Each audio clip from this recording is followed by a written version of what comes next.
Hi everyone, welcome back. This week I wanted to take you through a couple of art books that I have really gotten some good inspiration from and have really just been a useful tool time and time again. These books are full of beautiful paintings and techniques, so whether you're a beginner just starting out or if you've been practicing art for a while and you just need some extra motivation or inspiration in a different kind of way, I feel like all of these books are super useful in one way or another. So I just wanted to take you through a couple pages through each of them. Obviously, I can't take you through every single page because these books are pretty chunky. Just in case you want a physical copy for yourself, I will definitely link them in my description box. And I'm going to start with this book first because this is really a very beginner-friendly book. I honestly wish that I had found this book when I first started painting because it would have saved me a lot of time and a lot of headache trying to research what certain things are. I think what makes this such a great book is that it explores 3 different mediums. It explores watercolor, acrylics, and oils. So let's just get into it. And if you can't tell from the first page, I mean, it's a beautiful book. You know, it's broken down into 3 sections. So you have watercolors, and these are all the pages where you're going to learn about watercolor. And then you have all these pages about acrylics, and then all these about oils. Each section really takes you through and dives into all the topics that you really need to know. Color mixing, color charts. I mean, let me just show you. So in the very beginning of the book, it starts out with just basic talk of painting in whatever medium that you're going to do. Observation skills, color theory. Color theory is one of those things that's like, it's such a boring topic, but it's something that you really do need to know. And you'll realize it the more you paint. Why can't I get this to look right? It's like, well, you might need to kind of explore color theory. And it takes you through in a very simple, broken down way. You know, you can research these things on the internet, but if you don't really know what you're looking for, it can just be really hard to research on your own. And I feel like this book just does an awesome job of having pretty much everything that you need to know. Perspective, my nemesis, perspective. Rule of thirds, how to make the composition a good composition. I mean, there's so much in this book. I can't even tell you how useful this is. And it goes into detail about like the different hardness and softness of pencil lead. There's even a section in here where if you don't know what kind of medium you want to use, you know, say you like the idea of watercolor, it literally breaks down the pros and cons to each medium and why you might like one medium more than the other. Plein air painting. You know, how many of you have been in an art store and is like, I need a brush, but there's so many different shapes and it's like, I don't know which brush, you know, I need or I want to get, how to hold them, what kind of brush strokes they make. And see, this is the watercolor section. So it has like little workshops that you can complete. So it literally takes you through, you know, step 1, step 2, step 3 of how to paint this with watercolors. It breaks down the colors that you can use to create certain tones and everything, you know, how to start, background, and then you do the middle ground, the first foreground tree, and then the second foreground tree. And there's tons of different ones. If you like a certain picture, say you wanna be able to create this, it walks you through how to develop it. And there's so many.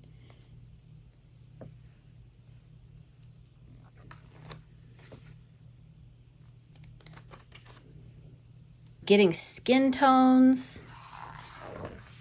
And then it dives into like full paintings and it shows you this is, you know, something that they did in this image to create, you know, creating mood, building layers. And it does that for each medium. So then this is acrylics.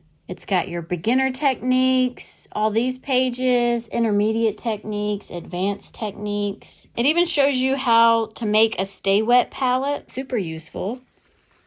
Color wheels, how to mix vibrant colors. Oh my gosh. When I was learning how to paint with acrylics, I cannot tell you how many times I would try to mix a bright color and it wouldn't come out bright. I would end up getting, a really dull color, and it's like I couldn't really figure it out. It literally tells you, how to make these colors. And then there's all these workshops in here for the acrylics.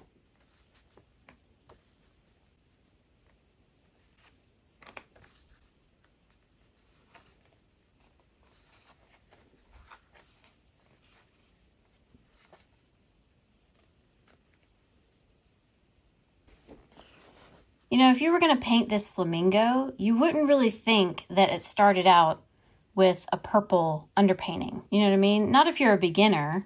I mean, you can see some of the purple in there, but you don't think, first thing I need to do is slap some purple on here. It's like not what you think about. I feel like I'm geeking out over this book, but there's just so much in here that's just super useful. Even right now, I just want to stop and I want to go paint something. This right here is like one of my favorite paintings to just look at because from far away, it just looks like, almost like a photograph. But whenever you really get up close, you can see all the different colors. Look how many colors are in her face. And how the shirt, it's like the highlights of the shirt is just like, joop, joop, joop. It's just, it's inspiration for days. This was a really good section on how to create movement. He actually kind of looks like he's walking. He's not just in the process of walking. It makes the painting look like he's walking.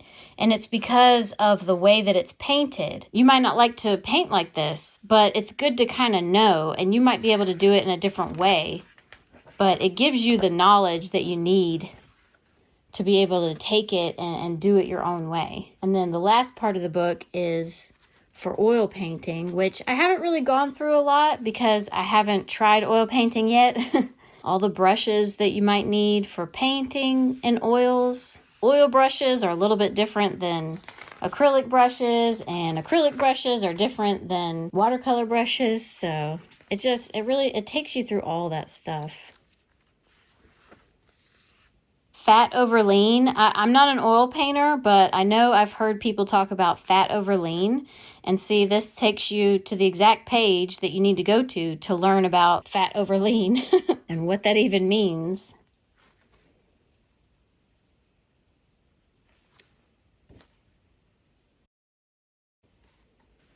Super helpful book. Highly recommend it. The next book I wanted to take you through is The Complete Paintings of Van Gogh. This is a small version of this book, but it is very thick. This is just a great one because it takes you through every single painting, and it's done over his lifetime. This book really, really surprised me because, when you think of Van Gogh, everybody thinks of this painting, the Starry Night painting. You see this and you definitely know it's Van Gogh, right? He had a very particular style. He had really interesting portraits that, either you like them or you don't like them. I mean, if you saw this, would you think it was Van Gogh? No, you definitely would not think it was Van Gogh. He's got a lot with watercolor, which was interesting. This one right here is like a pen drawing, and then he created it in oil paint.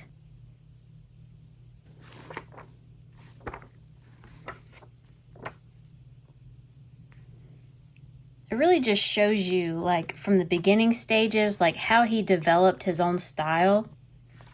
He's got all these flower paintings, shoes. I love his shoe paintings. I don't know why, I really love his paintings of shoes.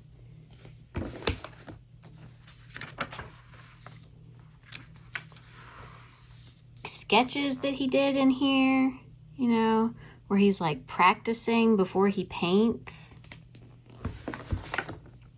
More shoe paintings.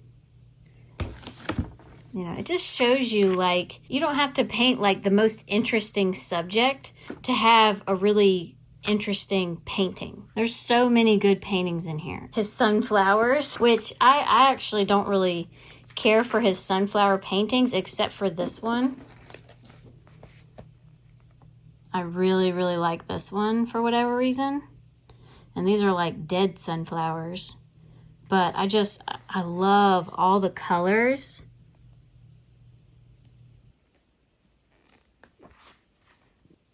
Still lifes of just random things. Just, there's so many. I mean, I wish I could show you like every single page in here. His ink pen drawings. There's one in here I want to find and show you because I just love it so much. I didn't go through and tab any of these pages because, you know, there's just so many good ones. I probably would have tabbed like way too many things.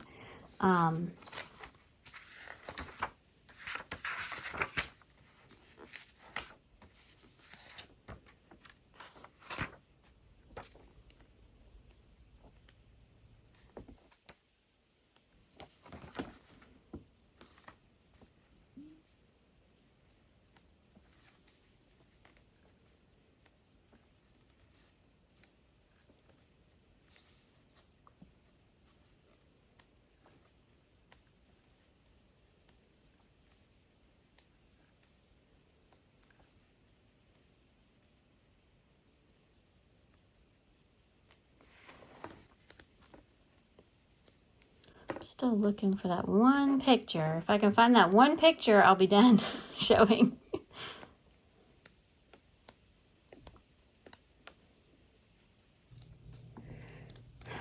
Oh, there it is. Finally found it. This picture. This painting right here. I feel like, now this might be a bold statement. Nobody come for me in the comments, but I feel like this might be my favorite painting of Van Gogh. Something about it just, you know, speaks to me. I love this painting so much. He takes something like a boring wheat field and it makes it so interesting to look at. Anyways, tons of inspiration, highly recommend it. I mean, you can't open this book without wanting to just keep looking. So if that doesn't get you inspired, you know, maybe the next one will. Okay, here's the last book. Now, this is the only one that I could not find on Amazon to link in my description, but I'm pretty sure I got this at Barnes & Noble. And it might just be that it's not on Amazon yet. It might be like a newer book. I don't know. If it ever comes up on Amazon, I will link it, you know, for people watching this video in the future. It might be linked, but as of filming this, you know, it's definitely not linked. But the other two are linked in the description if you want to get them. I love this book so much because of the variety. This book has it broken down by artist. All the artists that were in the Impressionism kind of movement. But yeah, so it takes you through each of the artists. So it starts out with this one, and it has it at the top of the page, it has the name of the artist. So if you're in a section and you're like, oh wait, what section am I in? It's all at the top. And you know, it's big, these are big pages, okay? Just to show you, you know, okay? So it's a really big book. You can really get in close and see all of the brushwork. I love this painting. When you get in really close, you can see like how it's kind of hard to make out, but then once you zoom out, it's like you can perfectly see the people. And you know, this book is just a really great one for, you know, looking at different styles of painting. This is a very specific style, and I would probably never paint like this, but just looking at it and studying like the colors, you know, when you pull it back, it's very, you know, it's not as choppy, but whenever you zoom in, you know, and you can see all the colors that they place next to each other to create the illusion of a single color. It's just, it blows your mind.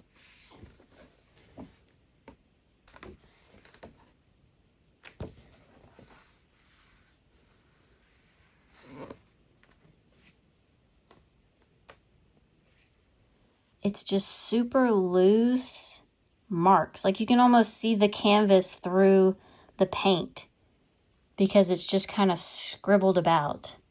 And then you get to the ballerina, and the way that he uses the light to pick up the dress, it's like you don't really think about painting that way until you see paintings like this. My favorite Monet painting, I'm not too big on Monet, but I really love this painting. I don't know why. See, when you think of Monet, you think of like this stuff, you know, the water lilies and stuff like that. Very pastel kind of stuff. You definitely don't think of this as Monet.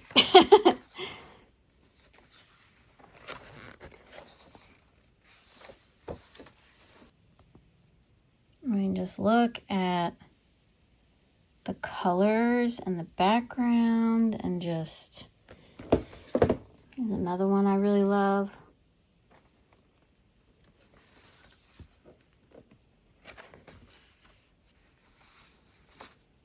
You want to talk about, like, you know, confident brush strokes? I mean, look at that. And then this one, this is the one on the cover. I really like this one too. You don't really think about the fact that they don't have faces, you know, until you really start looking at it. You know, at first glance, it's like, oh, you know, some people. And then you're like, oh, like none of them have faces painted in. But it's like, you know, it doesn't really even matter. Like, it still works. You can see all the detail in, you know, the side table. You can see the detail in her face. But then, you know, look at this. I just love how, like, there's like one little squiggle mark. Like just a handful of little marks. So much, there's just so much to be learned out of all three of these books. I highly recommend, you know, next time you're in any kind of store with books, like go check out their art books, because you can really stumble upon some really inspiring books. Pinterest and Instagram, those are really great tools also for getting inspired, but the only bad thing about those websites or apps is that it's like the never-ending scroll. You might get inspired, but because you can continuously go through all those pictures, it's like it never ends, and then you never sit down and do the art. And if any of you have any good recommendations for art books, definitely feel free to leave them in the comments. I hope you found one of these books inspiring. Thank you to everybody who hit the like button, and yeah, I'll see y'all next time.